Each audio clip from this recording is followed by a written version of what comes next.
I'm Warren. He's Charlie. Charlie does most things better than I do, but this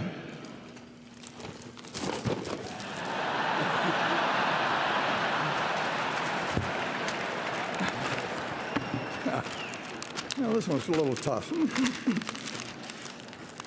Charlie, maybe you can chew on that a while. Okay.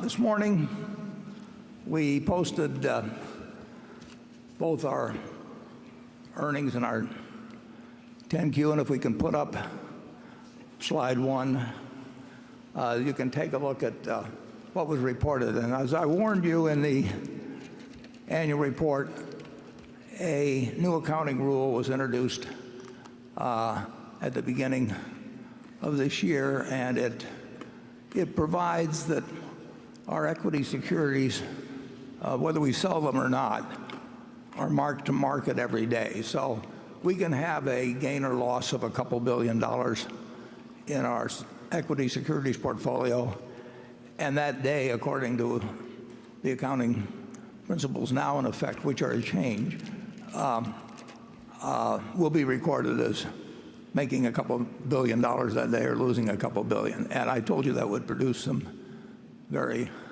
unusual effects from quarter to quarter.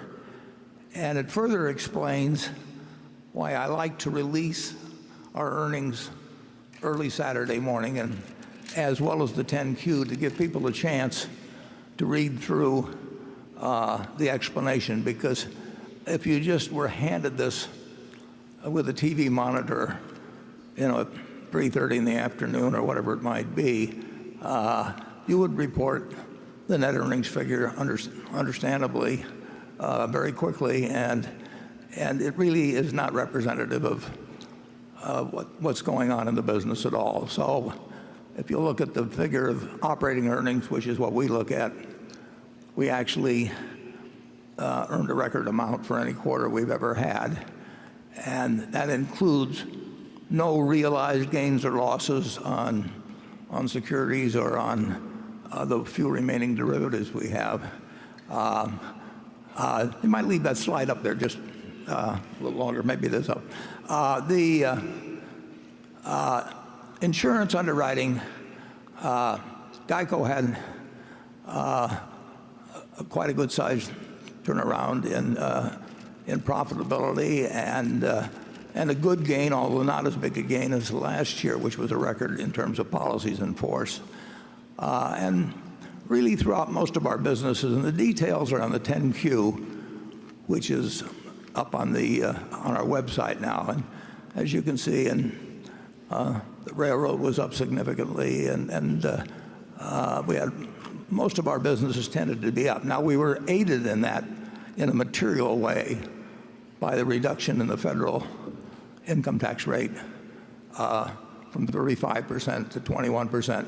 Our businesses were up significantly on a pre-tax basis, but the gain was further enhanced by the change in the income tax rate.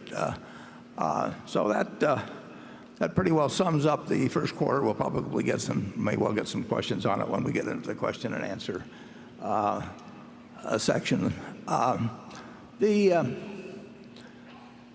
The questions we'll be getting, we've got the press over here, and we have the analysts on my left, and of course we have our partners out in front of me, and we will rotate among you. And the questions we get as we go through the next 6 hours or so will understandably relate to a lot of current events. We may get asked, and we don't know the questions, but we may get asked, about Fed policy, or whether we're seeing any inflation, or whether business is speeding up or down, or the threats we may face competitively in our businesses as we go along. And anything goes on the questions, except we won't tell you what we're buying or selling.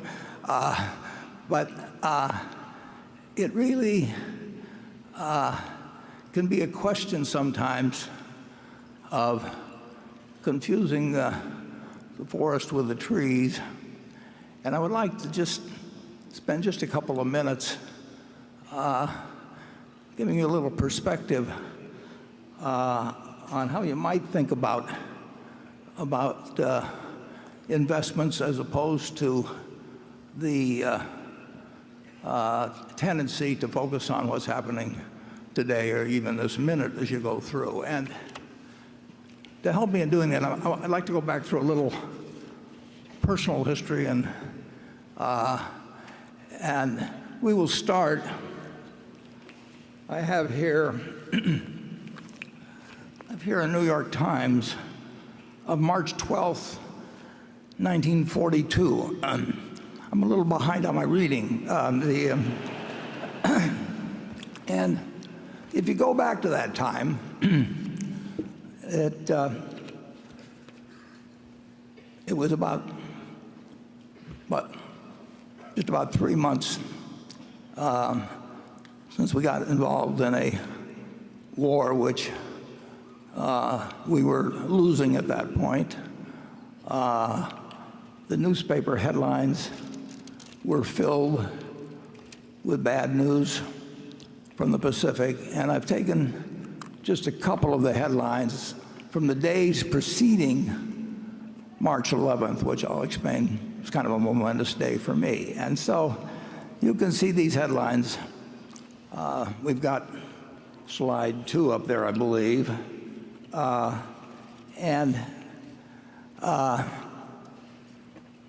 We were in trouble, big trouble, in the Pacific. It was only going to be a couple months later that the Philippines fell, but here we were getting bad news. We might go to slide 3 for March 9th.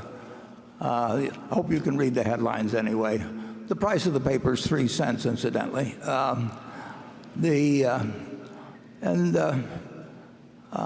Let's see, we've got March 10th up there, a slide.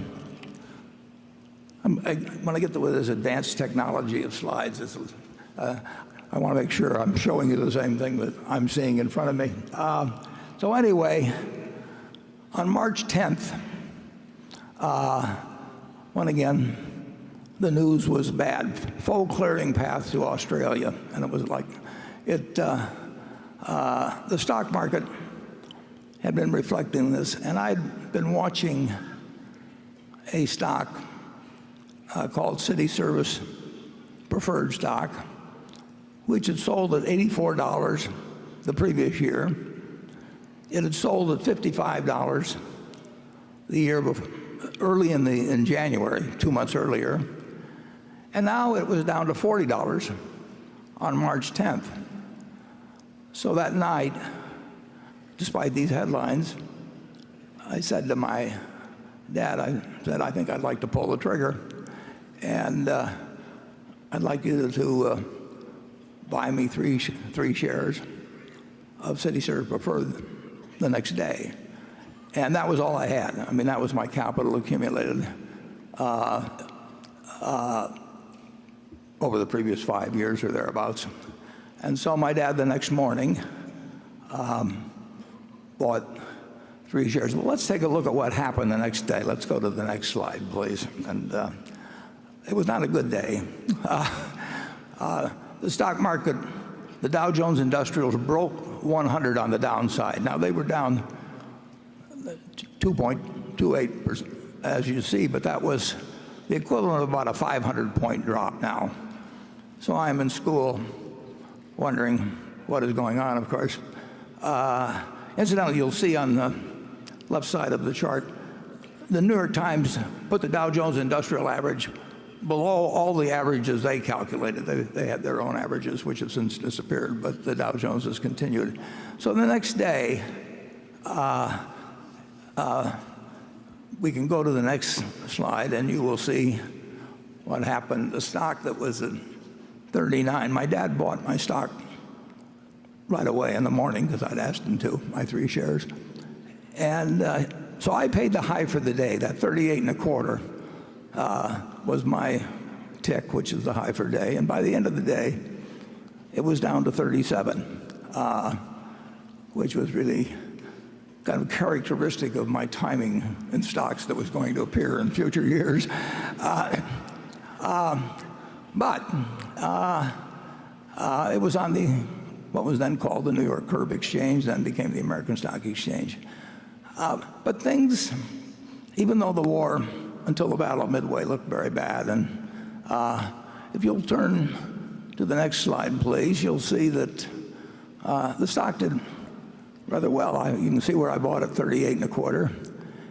And then the stock went on actually to eventually be called by the city service company for over $200 a share.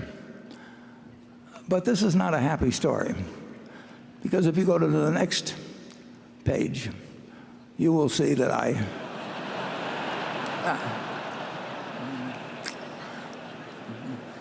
well, as they always say, it seemed like a good idea at the time.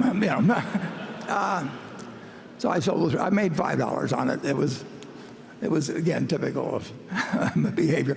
But when you watch it go down to 27, it looked pretty good to get that profit. Well, what's the point of all this? Well, we can leave behind the city service story, and I would like you to again imagine yourself back on March 11th of 1942, and as I say, things were looking bad in the European theater as well as what was going on in the Pacific. But everybody in this country knew America was going to win the war. I mean, it was, we'd gotten blindsided, but we were going to win the war, and we knew that the American system had been working well since 1776. So if you'll turn to the next slide, I'd like you to imagine that at that time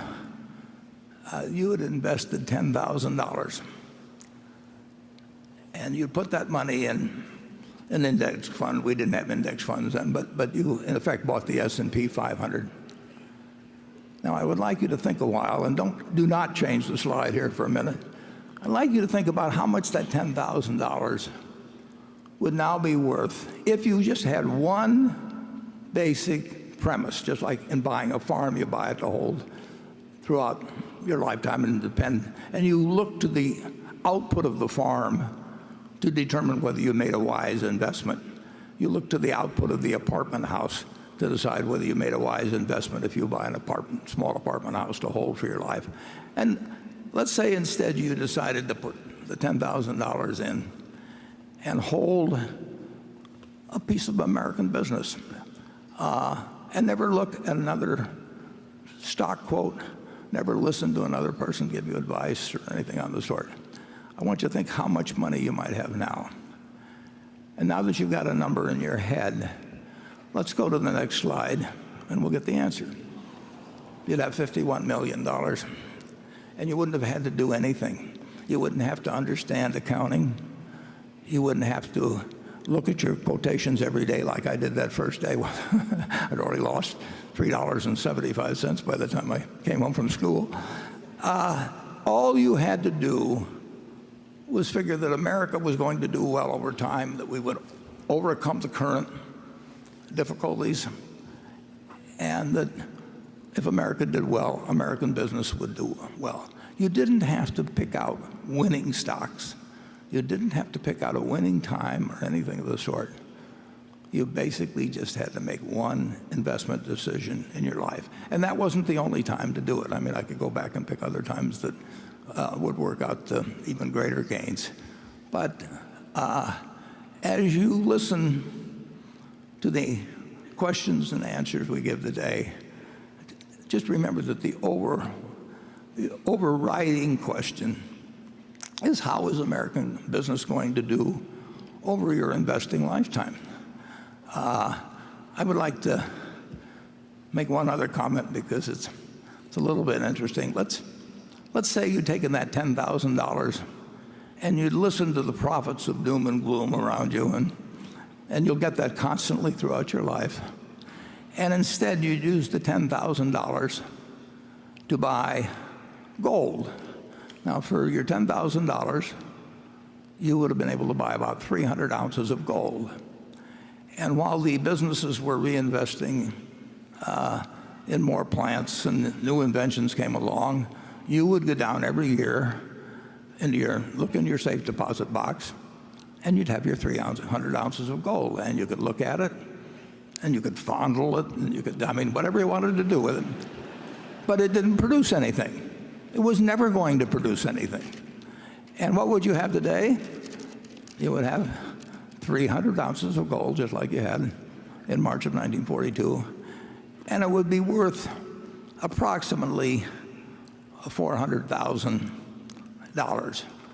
So if you decided to go with a non-productive asset, gold, instead of a productive asset, which actually was earning more money and reinvesting and paying dividends and maybe purchasing stock, whatever it might be, you would now have over 100 times the value of what you would have had with a non-productive asset. In other words, for every dollar you have made in American business, you'd have less than a penny of gain by buying in the store of value, which people tell you to run to every time you get scared by the headlines or something of the sort. It's just remarkable to me that we have operated in this country with the greatest tailwind at our back that you can imagine. It's an investor's haven. You can't really fail at it unless you buy the wrong stock or just get excited at the wrong time. But if you own a cross-section of America and you put your money in consistently over the years,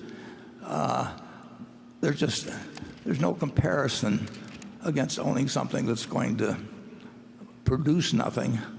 And frankly, there's no comparison with trying to jump in and out of stocks and pay investment advisors. If you'd followed my advice, incidentally, or this retrospective advice, which is always so easy to give, if you'd follow that, of course, there's one problem about it. Your friendly stockbroker would have starved to death. And you could have gone to the funeral to atone for their fate, but the truth is, you would have been better off doing this than a very, very, very high percentage of investment professionals have done, or people have done that are active. It's very hard to move around successfully and beat really what can be done with a very relaxed philosophy. And you do not have to know as much about accounting or stock market terminology or whatever else it may be, or what the Fed is going to do next time and whether it's going to raise 3 times or 4 times or 2 times. None of that counts at all, really, in a lifetime of investing. What counts is having a philosophy that you stick with, that you understand why you're in it, and then you forget about doing things that you don't know how to do.